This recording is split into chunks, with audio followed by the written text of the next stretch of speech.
How to start the new year off on the right foot. So, congratulations, you made it to 2024.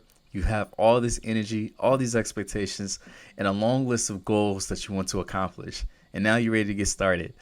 Now, what makes this year different than all the other previous years, right? So, if you're 35, what makes this year different from the last 35 years? If you're 25, what makes this year different than the last 25 years? We want to make sure that we're going into this year with a different bag of tricks, a different strategy, different tactics, if you will. Because if we go in this year the same way we went into last year, and if we're not satisfied with the results we had this previous year, then what makes you think this year is going to be any different? That's the reason why I wanted to do this podcast, because I want to make sure that you guys have the skill set that you need in order to make sure that you successfully accomplish the goals that you want to accomplish for this year. And that's what this is all about. Now listen, I'll tell you, last year I started off with a list of goals. One in particular was the income goal. And I'll be honest, guys, I fell a little short of it.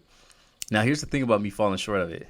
I did all the tasks that I said that would lead me to that goal, but I still fell short of it. So imagine you have this goal, and under the goal, you have all the action steps. Well, for me, I did the action steps, but I still wasn't able to hit the goal. Now, that tells me one of two things. That tells me either one, I didn't hit the action steps consistently enough or with the level of intensity that I needed, or they were just simply the wrong action steps. And to remedy that, right, to fix that problem, I actually hired a coach. I joined a coaching program. And this year, I really expect things to be different. But I had to realize that, hey, this past year, even though I did well financially, and doing well financially is up to his and her, interpretation, if you want to call it. But I did do well financially. I was able to do some big things. One of those things being having a wedding, and in that same year, being able to buy a house for my family. So this year, even though I may not have hit some of the goals that I wanted, it was still a successful year outside of that income goal. Now that I have a coach, I'm asking myself, will this year be different? And I do believe that it will. Not only do I have a coach, but the coach is providing me with a proven framework that I can use within my business to take me to the next level. All right. So I want to ask you, what are you going to do differently this year that you didn't do last year to help guarantee that you hit the goals that you're going to set? Again, if you find yourself looking at this past year, 2023, with regret, looking at it as if, man, I didn't hit the things that I wanted to hit, I have to ask you, what are you going to do this year that's going to be different? If you don't do anything different, do not be upset when December 31st, 2024 comes around and you haven't accomplished the goals and we're back at square one. Because again, even myself, I got bit by the new year, new me bug. And it doesn't normally happen to me. But this year, I'm like, hey, I think this year will be different. And I think a lot of that has to do with me investing in my own self by buying a coach. Now, the purpose of this podcast is for me to help you to make sure that you're ready to enter into the new year on the right foot. And just as a side note, if you're listening to this podcast, make sure you subscribe to it so that I can give you more tools throughout the year that's going to help ensure that you hit these goals. Now, something that I also want to say is that in the link below, I'm going to have a link to a newsletter that I have. And this newsletter is for entrepreneurs and working professionals that are looking to build their confidence. If that is you, then you need to subscribe to my newsletter, because each week I give at least one email that will take you less than 3 minutes to read, but yet has the power of a therapy session, right? A full hour's worth of therapy will be built into this 3-minute email. And in this email, I'll give you all the tips and strategies that I use in my sessions where people are paying me high dollars or high ticket amounts, if you will, to be a part of it.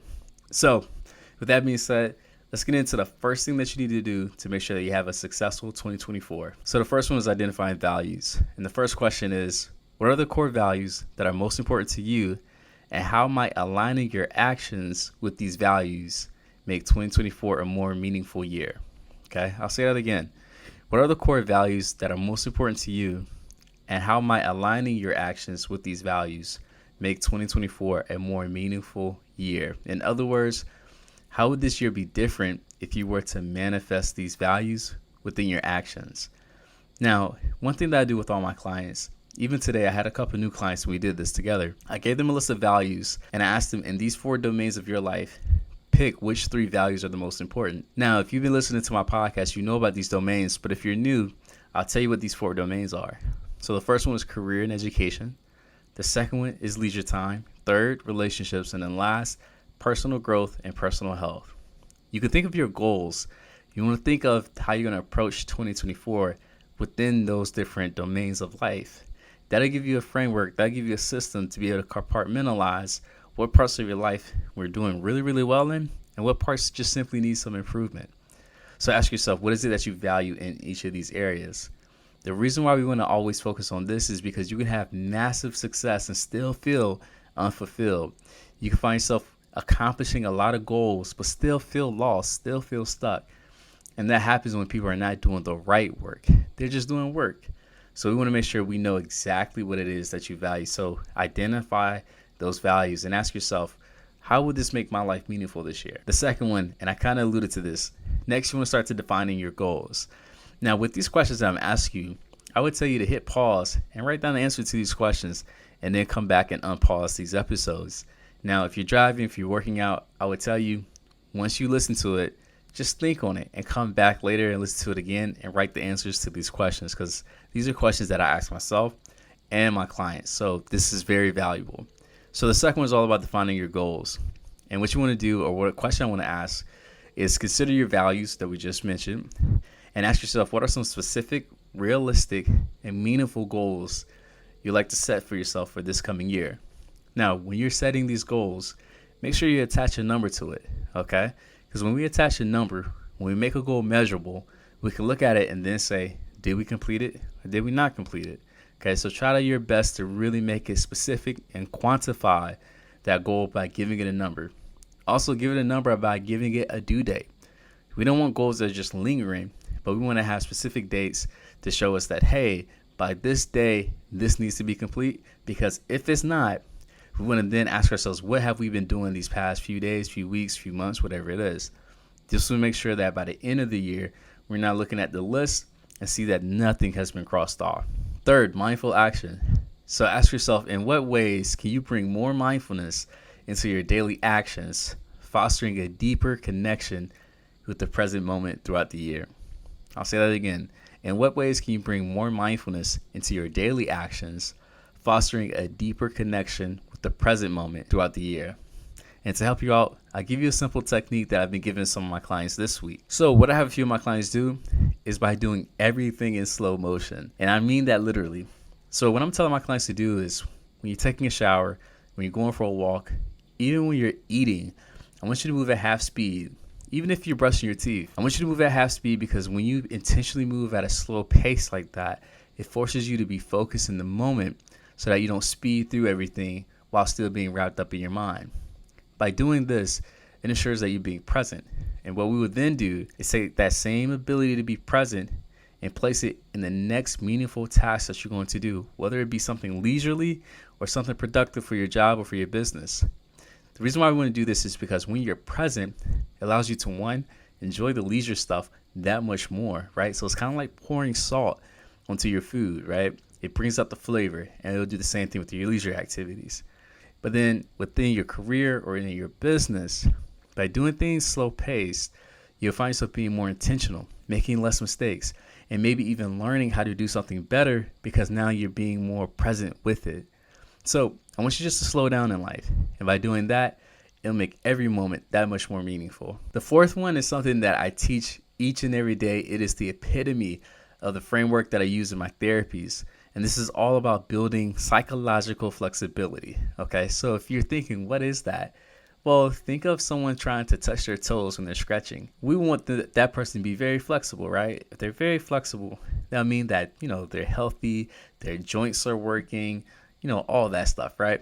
But if they're rigid, if they can't touch their toes, we know that person should probably get out and exercise a little more.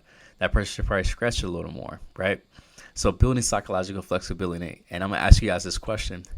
How can you practice being more psychologically flexible? And what that means is adapting to change, learning from experiences, not just the good ones, but the failures, the bad ones as well. So learning from experiences and staying open to new possibilities. Okay, I'll say that again. How can you practice being more psychologically flexible? All right, so we just say simply being open, being more accepting. How can you practice being more accepting and adapting to change, learning from your experiences, and staying open to new possibilities? Well, I'll say this in one word: curiosity. That's probably the biggest thing that I'm taking with me within my career and education domain. The more curious I am, the more likely I am to investigate, to do a little bit of digging and try to see how can I do something a little bit better, or what would happen if I stay consistent with this one action for the next year. These little things, it piques my interest enough to where it makes me want to go and do this habit again and again and again. It makes me want to do this hard stuff over and over and over again. Even for me, something like podcasting is something that is still a little uncomfortable, but yet here we are. Episode, I believe this is 79. don't correct me if you will, but I'm on episode 79. And this was a thing, this podcast was a thing that I actually picked up and I put down for about a year and a half, maybe 2 years. And this year I said, hey, I need to do something with this podcast. So I dusted off the mic and I got back in the booth and I did it very imperfectly. This is a test to show you guys that, hey, it's okay to start from ground zero. Just keep practicing and get your reps in. And trust me, you'll do fine. And then the last one, mindfulness and reflection. So what this means is, can you take a moment to reflect on the highs and lows of 2023 without judgment, simply observing your experiences? So I want you to take a moment. It could be for 60 seconds. It could be for 5 minutes. Take a moment, close your eyes, and really reflect on what were some of the highs of 2023. What were some of the lows of 2023? What were some of the opportunities that you didn't capitalize on? Take a moment to reflect on what these things are. Was it something business related, career related? Was it something in relation to maybe friendships or relationships? Maybe there's a trip that you said, I should have planned, but instead you chose to spend money on other things. You chose maybe to save that money, and maybe you felt like, hey, that was the one trip that I should have went on. I want you to take a moment just to simply reflect. And as you reflect on 2023, it's not that these things were good or bad, but what it does is it provides you data. It shows you what things do you value, because where your attention goes, where your action goes, where your focus goes, that shows you what you deem as valuable. And sometimes the things that we put our attention to may not be the most healthiest. So we need to make sure we're being mindful of these things. So reflect on your past year, 2023. And again, if you did not reach some of your goals, ask yourself, what was it that stopped me? And this should tell you what books, courses, even within my podcast episodes, what podcasts you should go back and listen to. So many different things. And again, I want you to subscribe to my newsletter that's in the link below, because if you do that, I promise I'll give you techniques and strategies that's going to help you throughout the week in under 3 minutes. So that's all you have to do, guys. The ball is in your court. And here's the thing, I'll challenge you. 80% of people, they won't take any of those offers. They won't do it. And that's okay. That makes it easier for you to be a part of the top 20% and eventually move into the top 1%. And it's simply because you took action. So I want to go over these questions again. First, what are your core values that are most important to you? And how might aligning your actions with these values make 2024 a more meaningful year? The second question, considering your values, what are some specific, realistic, and meaningful goals you'd like to set for yourself in this coming year? Third, in what ways can you bring more mindfulness into your daily actions, fostering a deeper connection with the present moment throughout the year? Fourth, how can you practice being psychologically flexible, so being open? So that means adapting to change, learning from experiences, and staying open to new possibilities. How can you practice that? And then number 5, can you take a moment to reflect on the highs and lows of 2023 without judgment, simply observing your experiences? And we want to do that because you need to learn from your past to inform you of how you should be in the current, right here, right now. And by doing that, you have a great chance to influence your future, to make your future something that you're going to love waking up to. Because what we're working towards is December 31st, 2024, and being able to reflect on it with great love, success, confidence, admiration, if you will, right? Appreciation, gratitude, and things like that. That's what we're working towards this year. So this is Coach Wells. I'm a licensed therapist.